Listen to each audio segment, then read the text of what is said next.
tidak sabar lalu mencari jalan pintas.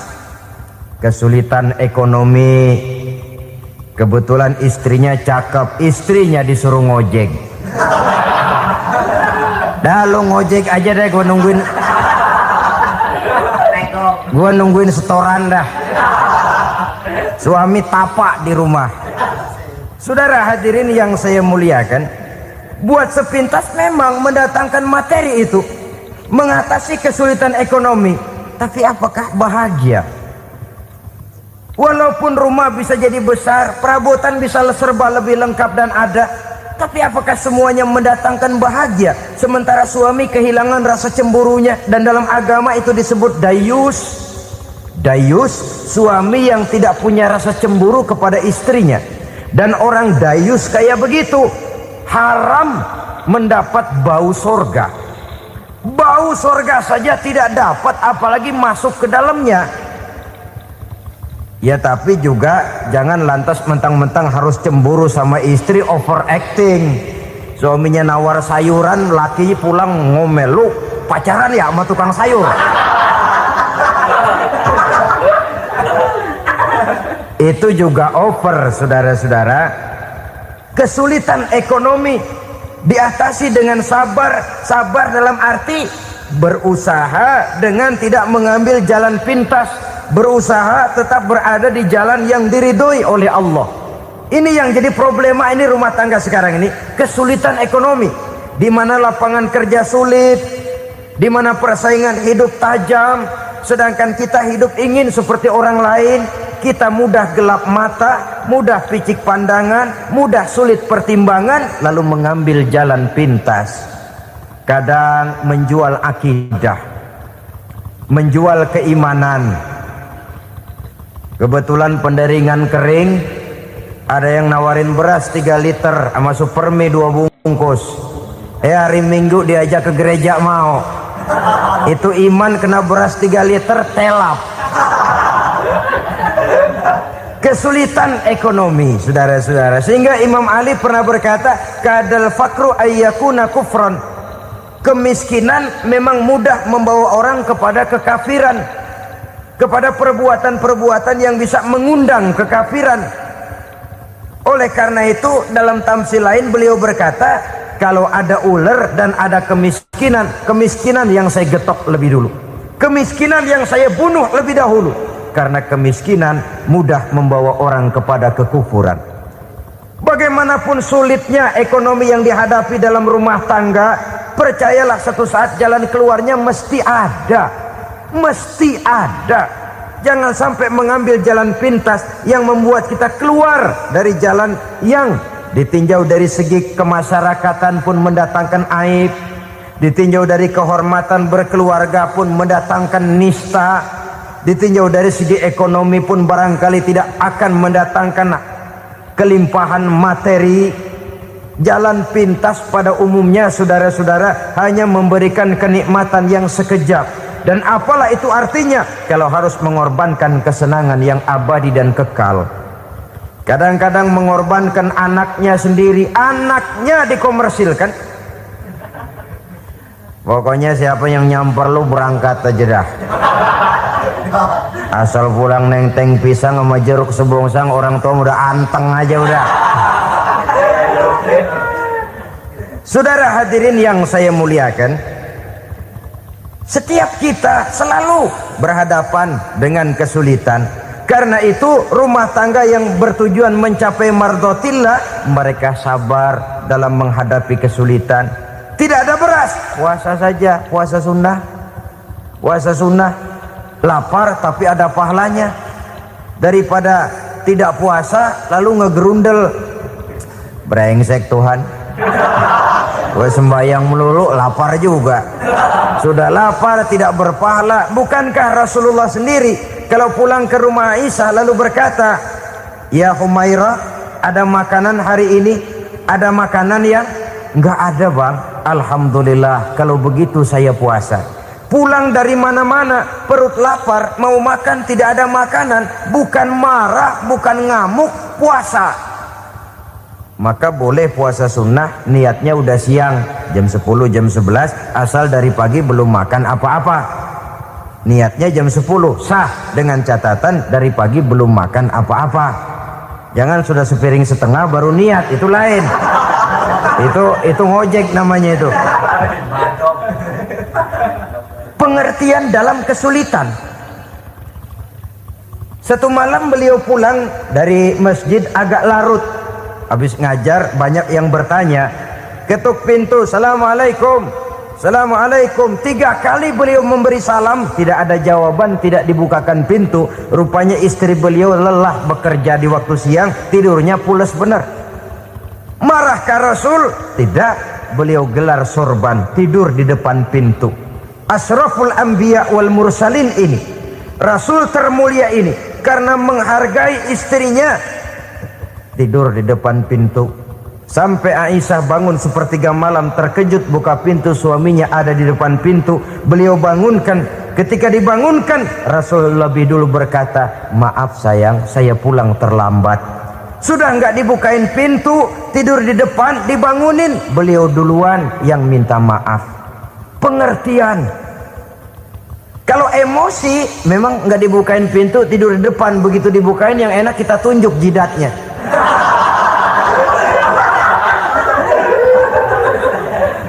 Saudara hadirin yang saya muliakan, kesulitan di dalam kehidupan merupakan bagian daripada kehidupan. Bukan untuk ditakuti, tapi untuk diatasi. Bukan untuk dihindarkan, tapi dicarikan jalan keluarnya. Hadapilah kesulitan dengan baik sangka kepada Allah, dengan lapang dada, dan dengan tetap bersabar menghadapinya. Kenapa? Karena tujuan kita mendirikan rumah tangga, mencapai ridho Allah. Kalau anak kita perjualbelikan, kalau istri kita komersilkan, kalau akidah kita jual untuk mempertahankan rumah tangga, bukankah makin jauh saja rumah tangga itu dari ridho Allah? Ini tujuan utamanya. Yang ketiga, rumah tangga yang bertujuan mardotillah itu, suami istri yang merupakan fondasi di rumah tangga, suami sebagai pemimpin, istri sebagai pembina, selalu musyawarah dalam menyelesaikan persoalan. Walaupun istri ditakdirkan sebagai pemimpin dan suami sebagai pemimpin dan istri yang dipimpin, tapi agama menganjurkan musyawarah. Jangan mentang-mentang istri nyari duit, suami nyari duit, lalu menteleng. Segalanya mau diktator, segalanya mau sendiri. Rumah tangga yang bertujuan mencapai ridho Allah selalu didirikan atas dasar musyawarah. Sehingga apabila sesuatu itu dihasilkan dari suasana musyawarah, tidak akan melahirkan penyesalan di belakang hari. Kalau tidak, berjalan menurut seleranya masing-masing, belakangan timbul penyesalan, akhirnya main salah menyalahkan. Kalau sudah saling salah menyalahkan, itu artinya sudah saling mengungkit kekurangan masing-masing. Akibatnya tidak ada lagi saling menghargai. Jadi dengan demikian musyawarah di dalam menyelesaikan persoalan, menghadapi kesulitan ekonomi, musyawarah, menghadapi kenakalan anak, musyawarah, akan membeli ini dan itu sebaiknya juga musyawarah. Kalau merupakan hasil musyawarah, maka saudara-saudara hasilnya pun akan dihadapi oleh bersama. Enak rasakan bersama, tidak enak rasakan bersama. Kenapa? Tadinya musyawarahnya bersama-sama juga. Lah kalau hasil sendirian, giliran enak mungkin yang satu mau ikut, giliran tidak enak yang satu nuding, gua kata juga apa. Kan begitu akibatnya kalau tidak berdasarkan musyawarah lebih dahulu. Maka insya Allah hasil musyawarah ini setidaknya tidak akan mendatangkan sesalan di belakang hari nantinya. Saudara-saudara kaum muslimin rahimakumullah, ciri yang keempat, sepasang suami istri yang bertujuan mencapai ridho Allah dalam upaya mencapai rumah tangga bahagia itu tawakal apabila mempunyai rencana. Tawakal berserah diri kepada Allah, bukan berserah diri dalam artian mutlak yang mengarah kepada fatalism atau predestination. Kita sering mengartikan tawakal secara salah. Belum apa-apa sudah menyerahkan diri kepada Allah. Emang semuanya terjadi menurut maunya Allah dah. Gak usah ngapa-ngapain, bagaimana Tuhan aja dah. Lapar juga nggak usah makan, kalau takdirnya kenyang pan kenyang. Ya udah lapar terus kita. Makan dulu, perkara nanti kenyang apa tidak itu baru tawakal. Kalau sakit ke dokter, soal sembuh atau tidak baru tawakal. Artinya usaha itu ada. Setelah suami berusaha, istri berusaha, selebihnya tawakal. Apa perlunya tawakal? Apabila berhasil tidak lupa daratan, apabila berhasil tidak lupa diri, apabila gagal tidak putus asa. Sehingga dengan demikian dari tawakal ini lahirlah pondasi yang kokoh membina rumah tangga yang bahagia dalam upaya mencapai keridhaan daripada Allah Subhanahu wa taala. Apapun yang kita laksanakan di rumah tangga, tujuan intinya tetap untuk mencapai keridhaan Allah. Beli kendaraan untuk mencapai ridho Allah, lalu dipakai ngaji, dipakai ke masjid dan sebagainya. Beli peralatan rumah tangga untuk mencapai ridho Allah. Mendidik anak untuk mencapai ridho Allah. Membantu keluarga untuk mencapai ridho Allah. Dan begitu selanjutnya. Tawakal apabila mempunyai rencana. Kemudian cirinya yang kelima, suami istri yang bertujuan mencapai ridho Allah selalu mempererat silaturahmi. Sebab seperti sudah saya sampaikan pada pertemuan terdahulu, dalam berumah tangga itu ada orang tua, ada mertua. Itu cuma perbedaan istilah, tapi hakikatnya adalah sama. Jangan karena perbedaan istilah lalu menyebabkan kita berbeda sikap. Kalau sudah berbeda sikap, tentu akan melahirkan perasaan yang tidak simpatik. Sebaiknya suami istri kalau sudah berumah tangga, jadikanlah orang tua tempat cerita yang enak saja. Yang tidak enak telan berdua, yang pahit rasakan berdua, kesusahan dan kesulitan atasi berdua.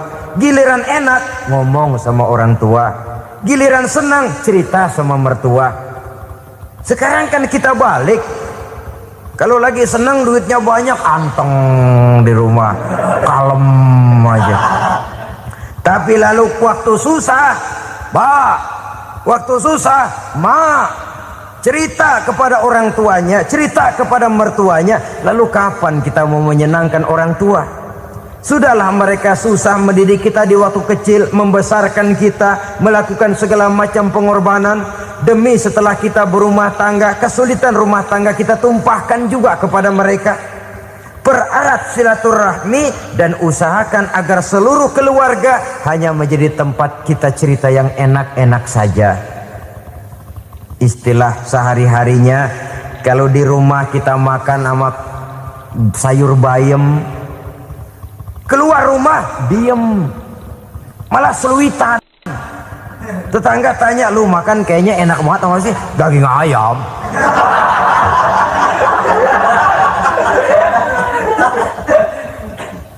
Lalu tetangga kan akan berbisik, itu makannya tuh orang enak bener ya, rumah tangganya tiap hari makan sama daging ayam.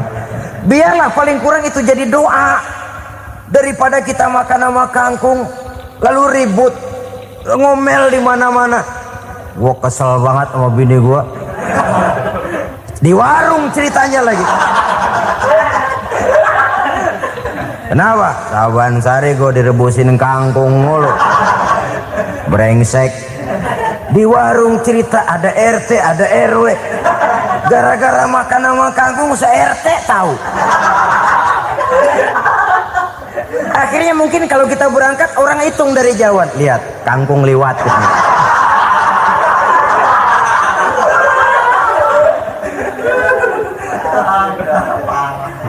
Bisa menjaga yang disebut security informasi, rahasia rumah tangga. Bahkan pernah saya berikan contoh karena ingin menghargai. Suami beliin kain batik buat istrinya. Istri tahu begitu sepintas, nih kain jelek nih. Tapi karena mau menyenangkan suaminya, dia bohong. Bagaimana bu kain yang bapak beliin? Aduh bagus bener pak. Bagus sekali itu kain. Warnanya pak emang yang model begitu tuh. Tetangga kita mana ada yang pakai kain begitu pak. Ya emang nggak ada jelek. Menghargai. Sebab kalau waktu itu si istri jujur, yang timbul sakit hati suami. Bagaimana bu kain yang saya beliin? Goblok lo. Kain begitu dibeliin di pasar juga banyak 1.400, campur odol lagi. Sudahlah, suami punya niat baik, sampai rumah digoblok-goblokin, tidak ada lagi rasa saling menghargainya. Begitu pentingnya mempererat silaturahmi ini, sampai Nabi berpesan, isnani la yanzurullahu ilaihima yaumal qiyamah qati'ur rahim wa jarus su'. Ada dua golongan manusia yang di akhirat nanti tidak akan dilihat oleh Allah, tidak akan diopeni oleh Allah, didiemin aja. Siapa mereka? Pertama, orang yang suka memutuskan silaturahmi. Yang kedua, tetangga yang jahat dengan tetangganya. Dua golongan manusia ini, pemutus silaturahmi, kemudian juga tetangga yang jahat dengan tetangganya, ini tidak akan dipandang oleh Allah di hari akhirat nanti. Jadi pererat silaturahmi, sebab kita ini zon politikan, makhluk yang bermasyarakat, yang tidak bisa hidup sendirian. Setiap kita memerlukan orang lain. Kita disebut kaya karena ada yang miskin, kita disebut alim karena ada yang awam, kita disebut berkuasa karena ada rakyat jelata. Tanpa rakyat tidak ada penguasa, tanpa yang miskin tidak ada orang kaya. Kalau tidak ada yang jelek, siapa yang bilang cakep? Karena ngimbangi. Saudara hadirin, atas dasar ini mestinya kita selalu bersyukur dalam segala posisi, tidak lalu salah terima kepada karunia yang diberikan Allah kepada kita. Saudara hadirin yang saya hormati, pererat silaturahmi, jadikan orang-orang tua kita tempat kita cerita yang enak-enak saja. Yang tidak enak, telan sendiri, usahakan sendiri, carikan jalan keluarnya sendiri. Setidaknya ya diam sajalah. Kalau belum bisa membalas budi baik orang tua, setidaknya jangan menyakiti hati orang tua kita. Sudah lelah dan payah dia mengasuh kita, membesarkan kita, merawat kita, demi setelah kita berumah tangga, seluruh kesulitan kita bawa lagi kepadanya. Karena itu buat para istri juga ini perhatian. Kalau dimarahi suami, jangan cepat-cepat pulang ke rumah orang tuanya. Nggak boleh diomelin dikit, main buntal aja. Gua pulang dah. Pulang. Sampai sana cerita habis-habisan, dikucek kejelekan suaminya. Nanti 2-3 hari balik aja lagi, kan nggak lucu jadinya. Saudara hadirin, begitu juga suami mencaci maki habis istrinya, 2-3 hari baik aja lagi. Konyol, istrinya sudah dicaci maki habis-habisan, dijeleki leluhur-leluhurnya, 2-3 hari baik lagi, mesraan lagi. Kata bininya dalam hati, gua lu jelekin juga, lu pakai juga, payah.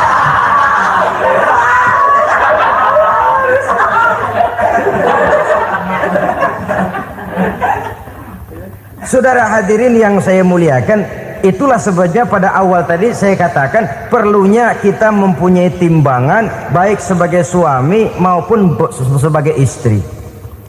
Nah, dari mempererat silaturahmi ini akan terjalin rasa kekeluargaan. Maka tradisi arisan keluarga itu bagus sesungguhnya untuk mempererat silaturahmi. Cuma celakanya bukan silaturahmi yang jadi tujuan, arisannya itu yang jadi tujuan. Akibatnya apa? Kalau belum narik mah semangat banget datang dah. Begitu udah narik aja udahan. Itu celakanya. Akhirnya silaturahminya jadi nomor 2, arisan semata-mata yang menjadi tujuan. Sesungguhnya itu bagus untuk mempererat silaturahmi. Karena kalau kita dengan kita sesama saudara sudah tidak saling mau mengenal, bagaimana dengan anak-anak kita?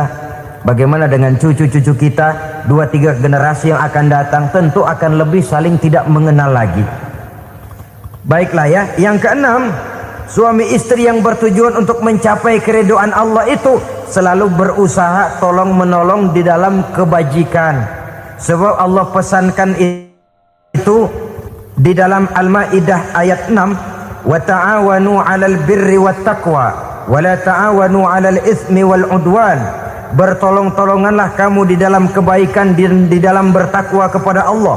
Jangan bertolong-tolongan di dalam maksiat, di dalam dosa, dan di dalam usaha yang menimbulkan permusuhan. Kalau suami marah kepada seseorang, istri jangan ngipasin. Oh bang, yang begitu mah dibayain tuman. Udah habisin aja dah. Anak-anaknya marahin sekalian. Ngipasin. Istri kesel sama tetangganya, suami ngipasin. Emang tuh tetangga kita, hahu. Habis orang dikipasin. Ta'awanu 'alal birri wat taqwa, bertolong-tolonganlah di dalam kebaikan. Istri malas ngaji, suami mendorong, memberikan sugesti. Suami malas berusaha, istri memberikan sugesti. Saling tolong menolong di dalam kebaikan dan takwa, dan jangan tolong menolong dalam dosa dan permusuhan.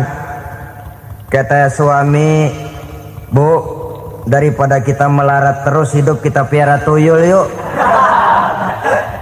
Kata istrinya, nah ini sudah menyimpang bang, bersabarlah, bagaimanapun insya Allah kita tidak akan mati kelaparan.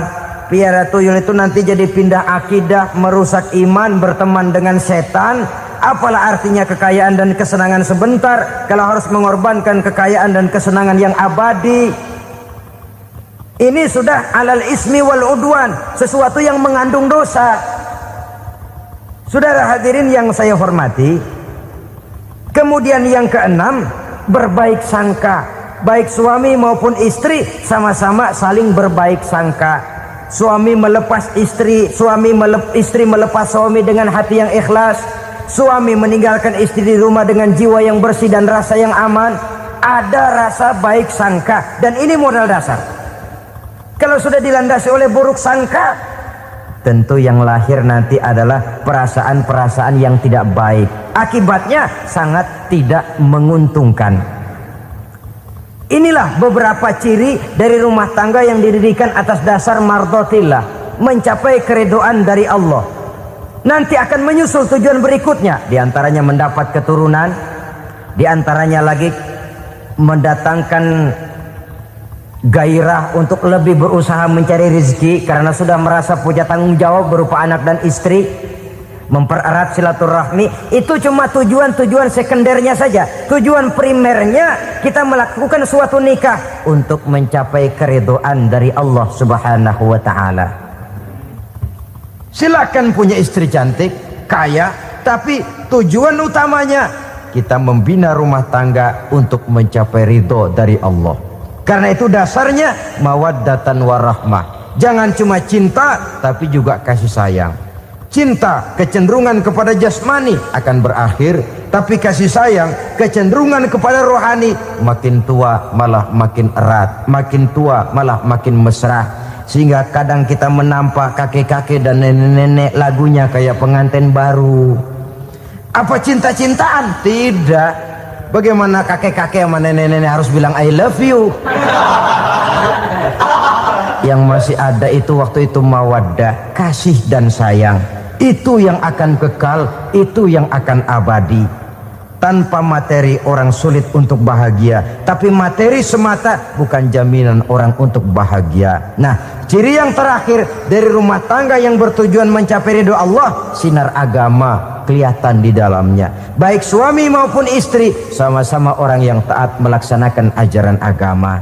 Saudara, mudah-mudahan walaupun singkat dapat menjadi sumbangan moral dalam kita mewujudkan rumah tangga yang bahagia menurut contoh yang diberikan oleh Rasulullah Sallallahu Alaihi Wasallam. Terima kasih atas perhatian saudara. Mohon maaf atas segala kekurangan. Usikum wa nafsi bitaqwallah. Wassalamualaikum warahmatullahi wabarakatuh.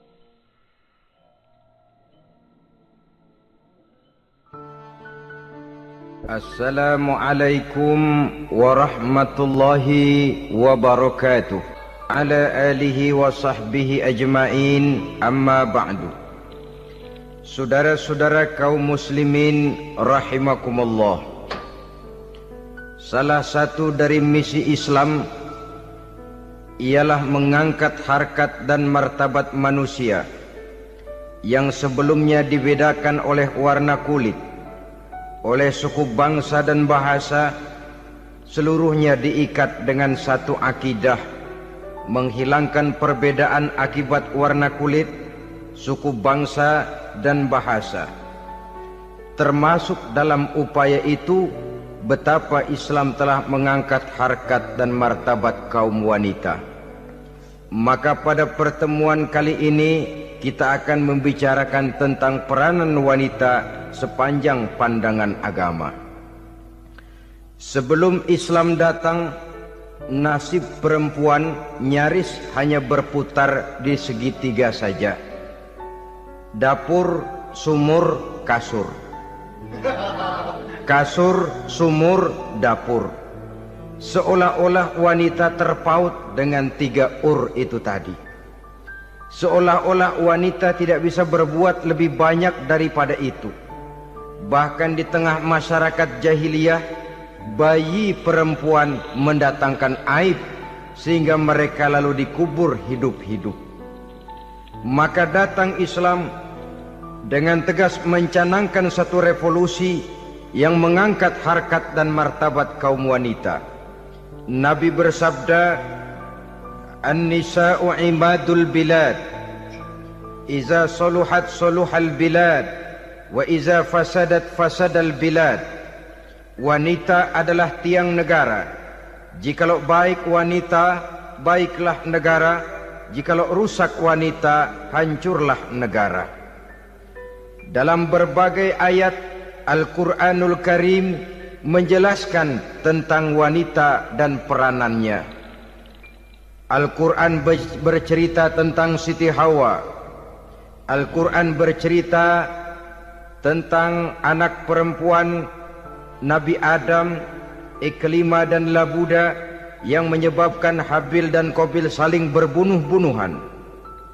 Al-Quran menceritakan bagaimana ibunya Nabi Musa mendapat wahyu untuk menghanyutkan anaknya di hilir sungai Nil. Al-Quran bercerita tentang Siti Maryam, ibu daripada Nabi Isa. Al-Quran bercerita tentang 2 putri Nabi Yusuf, yang akhirnya salah satunya menjadi istri daripada Nabi Musa. Pun Al-Quran bercerita tentang Ratu Balkis, seorang wanita yang menjadi penguasa di negeri Sabah, yang demikian besar pengaruhnya dan wawasannya. Dan banyak lagi Al-Quran menceritakan keadaan kaum wanita, sampai-sampai dalam Al-Quran ada satu surah yang dinamakan surah An-Nisa. Ini seluruhnya berarti bahwa Al-Quran telah menempatkan kaum wanita dalam satu posisi yang mulia dan terpuji. Al-Quran memberikan emansipasi, bahwa wanita berhak mengejar kemajuan sebagaimana halnya kaum laki-laki. Tetapi sungguh pun demikian, Al-Quran tetap memberikan batasan-batasan sepanjang emansipasi itu tidak bertentangan dengan kodrat kewanitaan itu sendiri. Kalau persamaan dan kemajuan, kalau emansipasi dan hak asasi sudah tidak sesuai lagi dengan kodrat kewanitaan, pada akhirnya bukan mengangkat harkat dan martabat kaum wanita, justru malah merendahkan derajat dan martabat kaum wanita itu sendiri. Seperti sebagian besar wanita ini, mereka berteriak menuntut tentang persamaan hak, tapi mereka melupa apa batasan daripada persamaan hak itu sendiri.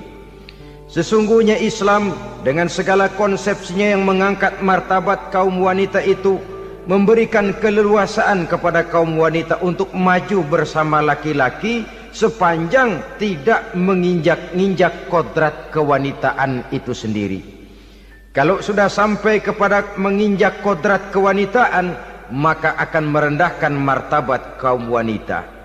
Sebab apa? Secara fisik dan psikis, agaknya memang laki-laki sudah ditakdirkan oleh Allah untuk menjadi pembimbing bagi kaum wanita. Walaupun tidak tertutup kemungkinan wanita tampil sebagai pemimpin, tetapi dari segi fisik biologis misalnya, laki-laki itu diciptakan kekar, kuat, untuk memikul dan melaksanakan tugas-tugas yang berat. Sedangkan perempuan pada umumnya adalah lembut, ayu, lemot, denok, geboy, dan lain sebagainya. Maka kalau kita baca sejarah, Allah itu belum pernah mengutus rasul perempuan. Semua rasul laki-laki. Sebab apa? Secara fisik biologis tugas kerasulan lebih dimungkinkan oleh seorang laki-laki. Tugas rasul itu berat. Kadang-kadang perang, dicaci maki, berhadapan dengan ujung tombak, ujung pedang dan lain sebagainya.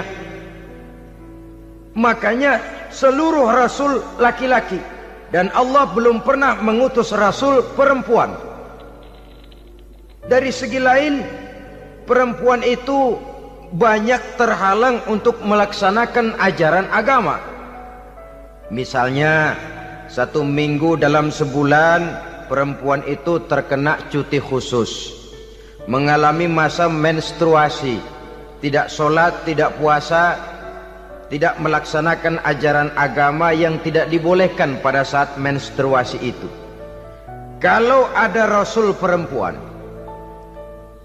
lalu saat malaikat akan menyampaikan wahyu, kebetulan rasulnya sedang wah, itu bisa balik-balik lagi malaikat Jibril ke langit itu. Mau turun nyampein wahyu, balik lagi ke atas, ditegur, kenapa balik lagi Jibril? Rasulnya lagi head.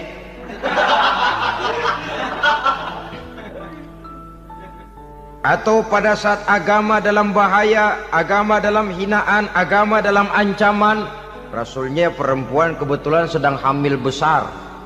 Apa lalu perang ditunda? Pengumuman perang ditunda saja sampai rasul melahirkan. Tentu lebih tidak mungkin lagi. Secara fisik biologis laki-laki lebih memungkinkan untuk melaksanakan tugas kerasulan ini. Maka seluruh rasul yang diutus Allah adalah laki-laki. Saudara hadirin yang saya muliakan, sungguh pun demikian, Islam itu mengangkat martabat wanita sedemikian tinggi sebagai tiang negara yang menentukan jatuh dan bangunnya negara, yang ikut mewarnai bahkan menjadi warnanya suatu negara. Walaupun peranannya memang tidak begitu kelihatan, tapi sesungguhnya amat sangat menentukan. Oleh karenanya, secara umum emansipasi yang digariskan oleh Islam, emansipasi yang tidak bertentangan dengan kodrat kewanitaan di berbagai aspek kehidupan. Kalau sekarang emansipasi ini kelihatannya sudah salah pasang, salah kaprah. Bahkan belum lama kita menyaksikan bagaimana ada binaragawati. Di zaman sekarang perempuan sudah mulai angkat besi. Saya mulai mikir kalau perempuan sudah pada angkat besi, ini sudah tanda suaminya udah dekat dibanting-bantingin ini. Tahun-tahun mendatang mungkin akan menyusul perempuan mulai narik becak.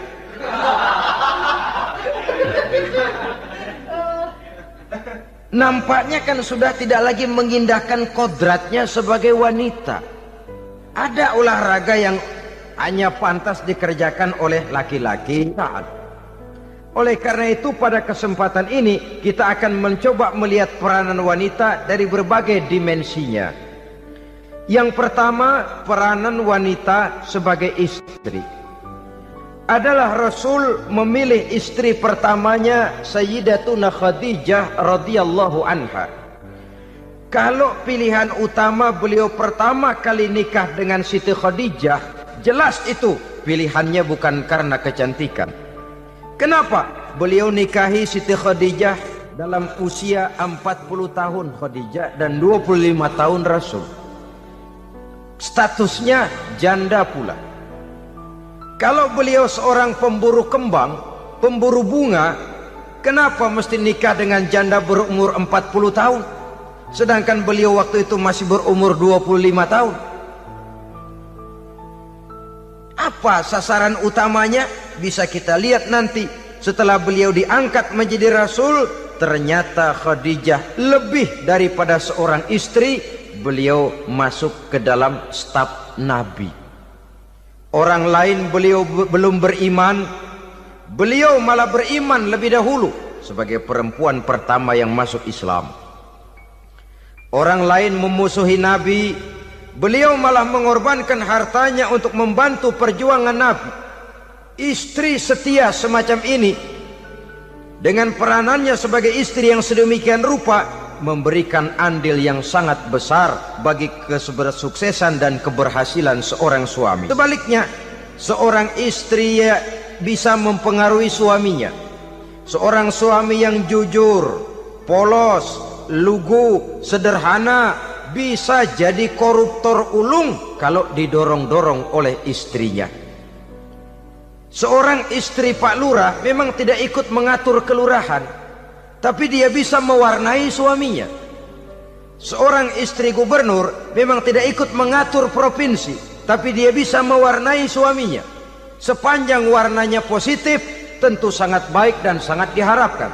Tetapi kalau warnanya negatif, kiamatlah akibatnya umat ini. Oleh sebab itu, peran pertama dari kaum wanita sesungguhnya adalah sebagai istri yang mendampingi suami untuk mengolah dan melaksanakan tugas-tugas besar. Dari seorang yang paling kecil sampai kepada seorang yang punya jabatan paling tinggi sekalipun, pengaruh dan peranan istri memang sangat menentukan. Saudara hadirin kaum muslimin rahimakumullah, itulah sebabnya Nabi menikah dengan Siti Khadijah. Dan lebih dari itu, sebelum menikah dengan Nabi, Siti Khadijah itu sudah terkenal sebagai pengusaha wanita, business girl kalau bahasa sekarang ini. Bahkan jaringan-jaringan bisnisnya tidak hanya Mekah saja, tidak hanya antar kota, bahkan sudah antar negara, dari Mekah ke Syam, dari Mekah ke Madinah dan lain sebagainya, yang bahkan kita tahu Rasul pada mulanya pun ikut membantu perdagangannya Siti Khadijah radhiyallahu anha ini. Jadi kalau bercermin dari karier Siti Khadijah, boleh saja wanita bergerak di bidang bisnis, asal memang profesi, bukan karena dengan senjata dan modal kecantikan lalu membujuk dan merayu orang sampai telap sehingga bisnisnya berjalan lancar dengan jalan menjual kecantikannya. Tidak, bergerak di bidang bisnis yang memang profesinya di situ. Tidak ada salahnya. Bisa saja perempuan menjadi bisnis girl seperti yang dicontohkan oleh Siti Khadijah radhiyallahu anha ini.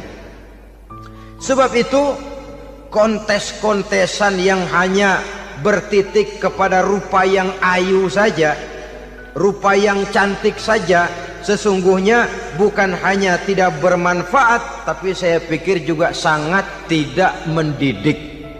Yang mengajar anak-anak remaja putri kita untuk berlomba-lomba hidup dalam kepalsuan. Alis mata palsu, hidung pesek dimancungin palsu, operasi plastik. Alis matanya dikerik, bikin yang palsu. Tai lalat lagi bikin yang palsu. Gincu bibir dimerahin, palsu. Seluruhnya hidup dalam kepalsuan. Akan lebih baik kalau kita ini misalnya mengadakan kontes yang menitik beratkan kepada ketinggian IQ, kecerdasan, kemampuan, skill, keahlian dan kemampuan. Tidak hanya dititik beratkan kepada rupa yang ayu dan cantik semata-mata. Sebab di samping manfaatnya diragukan, juga sangat tidak mendidik buat generasi yang akan datang. Terutama ibu-ibu, peran utama wanita sesungguhnya adalah sebagai istri mendampingi suami dalam melaksanakan tugas-tugas besar.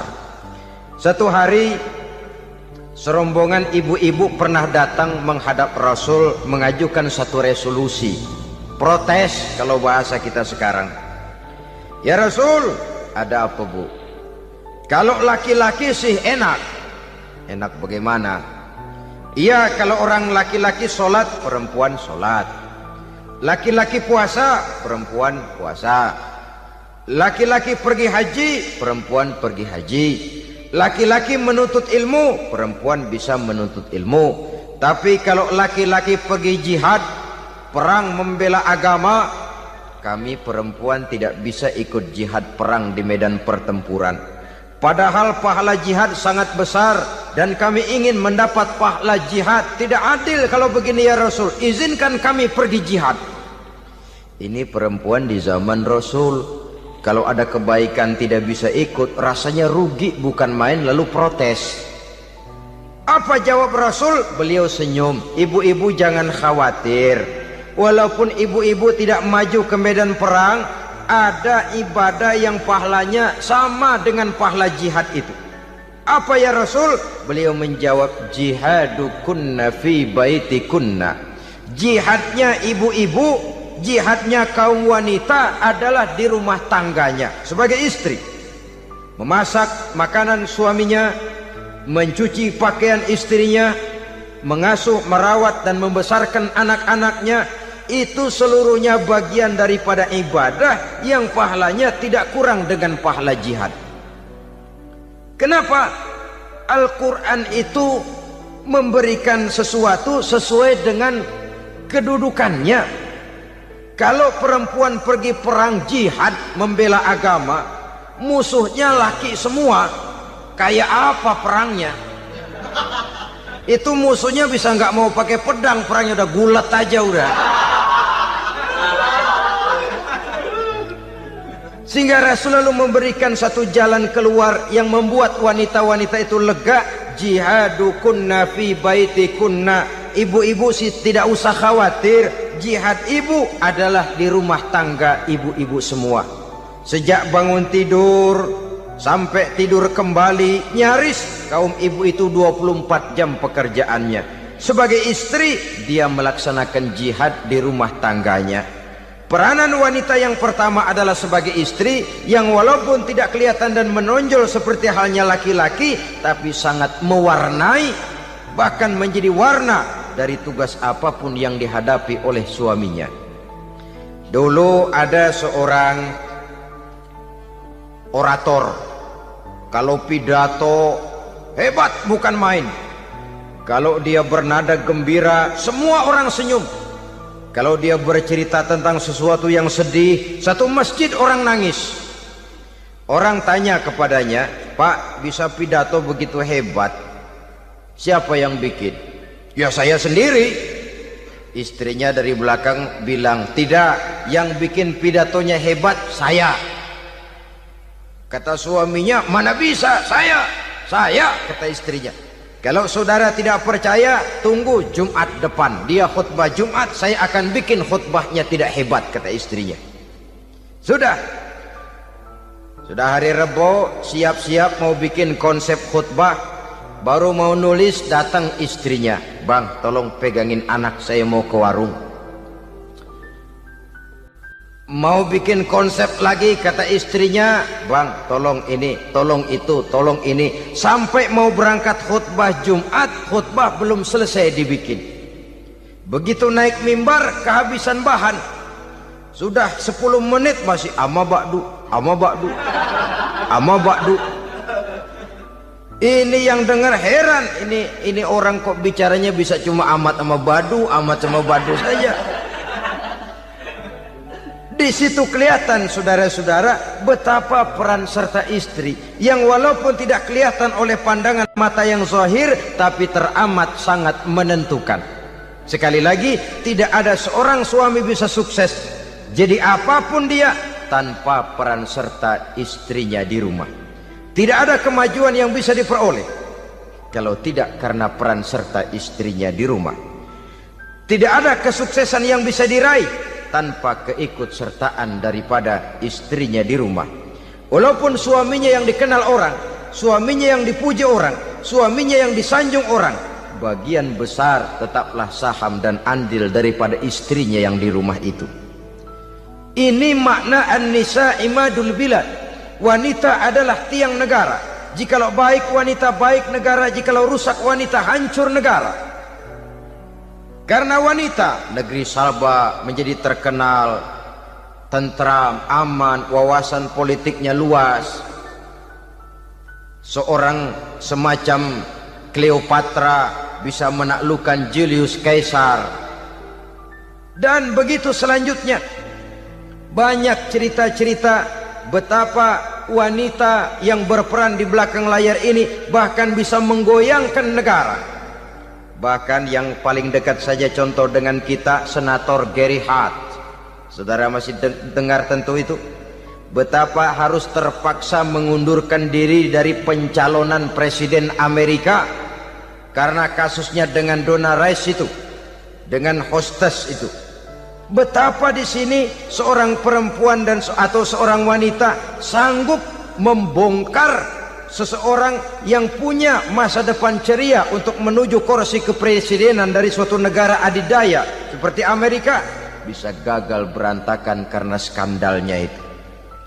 Apa penyebabnya? Wanita. Tapi wanita juga bisa menyebabkan menjadi cambuk majunya laki-laki. Wanita juga bisa menghancurkan dan mengubur laki-laki. Saudara hadirin yang saya muliakan, ia memang kelihatannya makhluk yang lemah, tapi di balik kelemahannya itu sesungguhnya dia bisa menelan laki-laki yang bagaimanapun besarnya. Saudara-saudara kaum muslimin rahimakumullah, terutama ibu-ibu yang saya hormati, jadi peranan yang pertama wanita sebagai seorang istri. Yang kedua, wanita sebagai ibu. Ini juga sangat besar pengaruhnya dalam membentuk generasi masa yang akan datang. Bapak, oleh karena kesibukan tugasnya tentu lebih banyak di luar rumah. Yang nyaris 24 jam di rumah itu ibu. Bagaimana dia merawat anaknya, bagaimana dia menaruh perhatian terhadap anaknya, bagaimana ia melimpahkan kasih sayang kepada anak-anaknya, akan membentuk kepribadian anak dan artinya membentuk generasi yang akan datang. Kalau seorang ibu sudah cuek-cuek saja kepada anaknya, padahal Quran mengatakan al-jannatu tahta aqdamil ummahat, surga di bawah telapak kaki ibu. Hadis ini bisa kita artikan macam-macam. Pertama, anak tidak akan mendapat kebahagiaan tanpa ridho daripada ibunya. Kedua, ibu adalah wanita agung yang harus ditaati. Ketiga, neraka atau surga anak bergantung kepada ibu, bagaimana dia mewarnai anak. Kalau ibunya cuek-cuek saja sama anaknya, dan sering jadi contoh klasik, kalau anak ayamnya beduk maghrib belum pulang, satu RT dicariin, hansip diundang, kalau perlu dan ramil dilaporin. Tapi kalau anak gadisnya jam 12 tengah malam belum pulang, ibu tenang-tenang saja Pak, tidak tergerak dan tidak tertarik hatinya. Ya tentu tidak semua. Kalau sudah begitu, bukankah hakikatnya ibu sudah menciptakan neraka buat anaknya sendiri?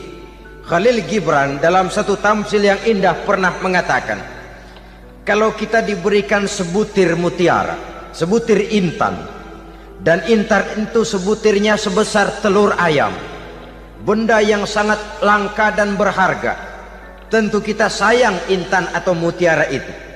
Kita jaga baik-baik, kita simpan dalam kotak, kotaknya kita kunci, kotak itu kita simpan di dalam lemari, lemarinya kita kunci lagi, lemarinya ada di dalam kamar, kamarnya pakai pintu, pintunya kita kunci lagi, kamar itu ada dalam rumah, rumahnya pakai pintu, dikunci lagi, kemudian rumahnya pakai pintu gerbang besar, gerbangnya juga digembok lagi. Untuk menjaga intan itu jangan sampai hilang, begitu usaha kita berlapis-lapis. Dan intan itu sudah diberikan kepada kita, kata Khalil Gibran. Apa dia? Anak-anak yang diamanahkan Allah kepada kita. Itu intan-intan mahal, itu mutiara-mutiara pilihan yang dititipkan dan diamanahkan untuk kita jaga sebaik-baiknya. Haruskah dia sia-sia di tangan kita? Haruskah dia merana jatuh di tangan ibu yang tidak punya tanggung jawab? Saudara hadirin yang saya muliakan, oleh karenanya peranan sebagai ibu ini sangat menentukan bagi pembentukan generasi yang akan datang. Salah ibu mengarahkan anak, akan lahir generasi mendatang yang tidak kita harapkan. Sehingga Nabi bersabda, kullu mauludin yuladu 'alal fitrah fa abawaihi yuhawwidanihi aw yunassiranihi aw yumajjisanihi. Setiap bayi dilahirkan dalam keadaan suci. Setiap bayi dilahirkan dalam keadaan bersih, tidak punya dosa. Islam tidak mengenal dosa warisan. Semua saja bayi lahir dalam keadaan suci dan bersih. Kalau demikian lalu bagaimana? Kata Nabi, ibu bapaknya lah yang kelak akan menjadikan anak itu sebagai Yahudi, yang kelak menjadikan itu anak itu sebagai Nasrani, atau menjadikan anak itu sebagai Majusi. Ibu bapaknya yang mewarnai anak. Ibaratnya anak itu kertas putih, mau ditulis tinta hijau warnanya hijau, mau ditulis tinta merah warnanya merah, mau ditulis tinta hitam pun warnanya hitam. Oleh karena itu pembentukan anak yang soleh secara mental sesungguhnya sudah diwarnai oleh kebiasaan ibu bapak dalam pergaulan di rumah tangganya secara mental. Sehingga dengan demikian saudara-saudara, salah kaprah ibu dalam mengarahkan anak-anaknya akan melahirkan generasi penerus yang sungguh-sungguh tidak kita harapkan, dan pada gilirannya akan membahayakan perkembangan bangsa dan negara, membahayakan kita sebagai suatu umat. Apalagi sekarang ini masih banyak orang-orang muslim, orang-orang tua muslim yang kadang-kadang menyekolahkan anaknya di sekolah yang membahayakan akidahnya, mematikan imannya, menghancurkan tauhidnya. Pokoknya asal bonafid keluar sekolah ada jaminan lapangan kerja, perkara anak mau kafir mau murtad bukan urusan. Alangkah ironi dan sangat menyedihkan. Saudara-saudara yang saya hormati, jadi dari segi kaum wanita peranan ibu sangat besar. Dari segi anak, ketaatan kepada ibu, doa restu ibu akan membawa kepada kebahagiaan hidup. Doa ibu mustajabah, kutukan ibu manjur. Beberapa hikayat dan riwayat menjadi contoh dan tamsil buat kita betapa tidak ada satu kebahagiaan di dunia ini yang bisa ditegakkan tanpa doa restu daripada ibu. Pantas kalau dalam Al-Quran ada ummul kitab, ibunya atau induknya kitab. Tiap negara punya ibu kota, bapak kota tidak ada. Lalu lagi wawasan Nusantara disebut ibu pertiwi, bapak pertiwi kemana tahu. Saudara hadirin yang saya muliakan, lalu dalam peringatan hari-hari besar nasional ada yang namanya Hari Ibu. Hari bapak nggak pernah diperingati. Ada Hari Ibu, dan ibu itu pun ada Ibu Kartini, ada Ibu Dewi Sartika, dan macam-macam lagi yang seluruhnya merupakan refleksi dan gambaran betapa peranan kaum wanita di dalam kehidupan ini yang memang banyak mewarnai dan menjadi warna dari suatu kegiatan. Saudara-saudara kaum muslimin rahimakumullah, apabila yang pertama tadi kita melihat peranan kaum wanita sebagai istri, betapa ia berpengaruh besar dalam ikut menunjang keberhasilan dan kesuksesan suaminya. Kemudian pada peranannya yang kedua, wanita sebagai ibu di rumah tangga, betapa ia ikut membentuk, mempengaruhi, mewarnai dan membimbing kepribadian anak sebagai generasi penerus. Maka pada peranan yang ketiga ini kita akan melihat wanita sebagai social agent, sebagai penggerak kegiatan sosial di berbagai bidang kehidupan. Apakah itu bernama majelis taklim, apakah itu bernama perkumpulan dan yayasan-yayasan kemanusiaan, organisasi-organisasi yang bergerak di bidang pendidikan, bahkan di zaman sekarang bukan hanya menjadi penggerak sosial, bahkan sudah banyak kaum wanita yang menggerakkan satu bangsa. Dunia mengenal Margaret Thatcher, dunia mengenal Indira Gandhi, dunia mengenal Bandara Naike, dunia mengenal Corazon Aquino, dunia mengenal Golda Meir dulu itu dari Israel. Dunia mengenal Imelda Marcos yang ambisius, tapi yang kemudian melangkah kepada jalan yang negatif dari tujuan semula. Ini bukan hanya sekedar social agent, tapi bahkan sudah mengarah kepada menggerakkan dan mewarnai suatu bangsa. Islam membuka pintu ke arah itu. Wanita duduk dan berfungsi sebagai social agent, mengurus berbagai macam perkumpulan-perkumpulan yang bertujuan kepada kebajikan, menyantuni yatim piatu, memelihara kesehatan, menyayangi binatang, memelihara kelestarian lingkungan dan lain sebagainya. Islam membukakan pintu sepanjang peranan sebagai istri dan sebagai ibu tidak diabaikan. Ini sebab yang utama. Salah seorang perempuan, kaum wanita, kalau terlalu aktif berorganisasi, terlalu aktif bermasyarakat, terlalu aktif dalam berbagai macam perkumpulan, lalu melupakan tugas utamanya sebagai istri dari suaminya, sebagai ibu dari anak-anaknya. Ibu asik rapat sana rapat sini, anak tidak pernah diajak rapat. Akhirnya si anak bikin perkumpulan sendiri, rapat menurut versi mereka, sehingga akibatnya yang timbul anak merasa kurang diperhatikan oleh ibunya. Ngaji bagus, tapi kalau sepanjang hari ngaji saja, suami pulang mau makan tidak ada makanan, mau berganti pakaian belum lagi diteriska pakaiannya, tentu ini melupakan fungsi yang utama. Kegiatan sosial, kegiatan di organisasi adalah jadwal kegiatan setelah fungsi sebagai istri dari suami, sebagai ibu dari anak-anak dilaksanakan dengan sebaik-baiknya.